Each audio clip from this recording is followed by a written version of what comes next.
And tell me about you just touched on it earlier. Your philanthropy channel, like what? How did that get started, and what are you trying to do with that?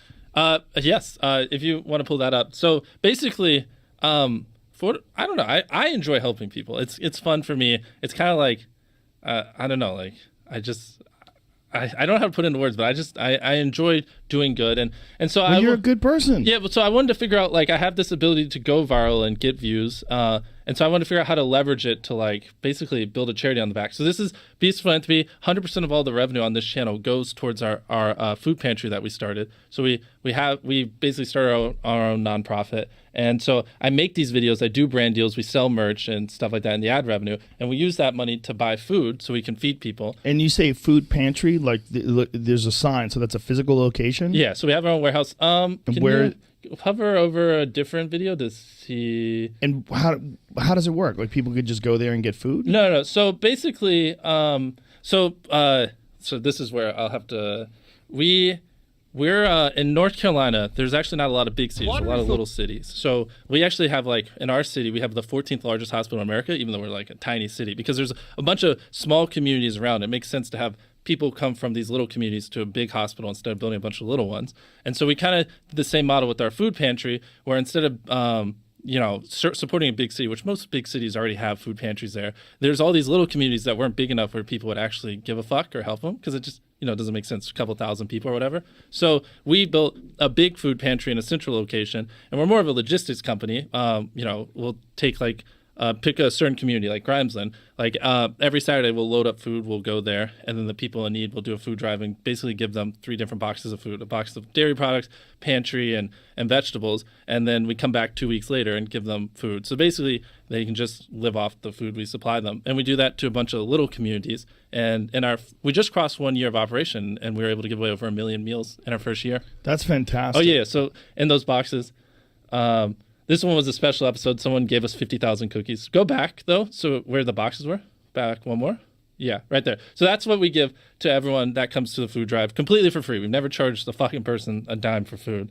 That's enough to survive 2 weeks. And it's good, nutritious food. We actually invested in, we got a really nice fridge, too, so we can, which most food pantries don't have, so we can store a lot of cold goods like vegetables and dairy products, which is why. Also, some of these places, the food pantries went under, and so we come in and we take over for the old food pantries, and people love when we do, because you go from a box of, I don't want a dumpster on them, but average stuff, to now you're getting fucking milk and dairy and yogurt and also all these vegetables. They're like, what the fuck? This is free? It's over $100 worth of food.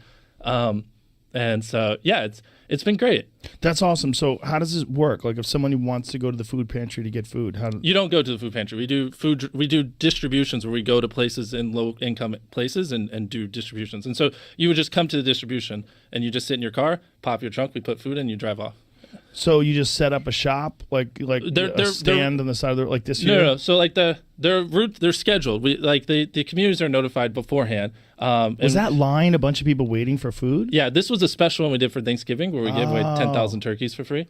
That is so awesome, dude. Yeah. Well, this isn't our normal thing, but yeah, it's you basically you go there. It'll be in the church parking lot. Or how do you tell these? How do these people find out about? Well, that's the thing. Your first food drive, it's not as many people, but word spreads as you do them, and you consistently show up at the same time every second week, and people just come, and eventually hundreds of families come. Look at the line there. That's nuts. Yeah.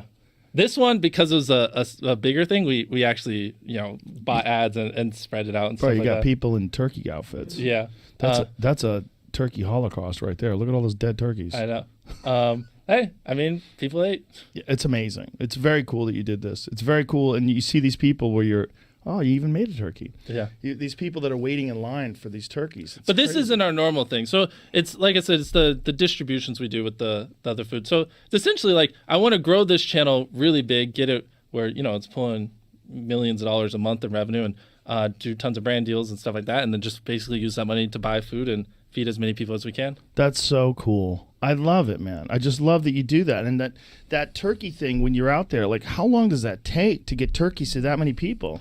That was like a 4 or 5 hour food drive. I mean, we're pretty efficient with the lines and getting through it. Did you run out of turkeys? No, actually we had 10,000. I don't remember the number, but we had a few thousand left over that we then went to other food pantries and we gave to them to give to their communities. That's so cool. Yeah. And do you have someone who organizes that for you? Like of course. A philanthropy manager or something? So his name's Darren, which also shout out to Darren. He's literally the greatest thing that's ever happened to me. This guy's a fucking lunatic. He won't let me pay him for working on the charity. He's like that in love with helping people. Yeah, and he puts in like 10 hours a day every day. He's a machine. You couldn't stop him if you wanted to. He loves helping people. But that's so cool. So he built it out. So I met him. I kind of stole him from a different nonprofit because I met him and I loved him. I was like, fuck yeah. There's not another person in the world I'd rather have run Beast Philanthropy. And so now, yeah, it's its own thing. We have people that work in the pantry, logistics people, and stuff like that. Wow. And like, how does one procure 10,000 turkeys? Well, that one, again, this is why the beauty of Beast Philanthropy, that was a sponsored video by Genio, which is a company that sells turkeys. And so we got them to give us 10,000 turkeys plus money to feed people for free and in exchange for shout out in the video. Oh, that's amazing. That's brilliant. Exactly. And so you do all this, you have this food drive, and then, then people know, okay, that this is a regular thing. Exactly. And then it builds The up. turkey thing isn't. That was a Thanksgiving special. But normally, yeah, exactly. And the more you do it, the more people come. And then we just guesstimate the numbers and average it out and usually bring a little extra just in case more people come this week than others. And he just does that routinely. And right now we're doing that for like 13 communities. And then we're going to build another food pantry and, scale that up and just keep scaling up. Also, I don't want to just do North Carolina. Our next food pantry is going to be in Atlanta and then hopefully get out of America and just keep scaling them up. Wow. So you just keep everything you're doing, you just keep expanding and scaling up. Exactly. Because I'm not trying to make money, so it's easy. That's so unusual. Well, also, that's a charity. So all the money goes back into it. Yeah. Exactly. But it's so unusual that someone is so selfless and then that you have the vision to just, I'm not trying to make money. I'm just trying to grow the company. Yeah. Well, in that particular one, I'd be fucked if I didn't have Darren. He's like, and just a lunatic. And he's literally one of the smartest people I've ever met. And the fact that he has such a philanthropic heart, like the dude could probably make like $5-10 million a year working in a normal business, but he dedicates his life to charity. I don't understand it, but I love him. Well, obviously it means something to him. It's important.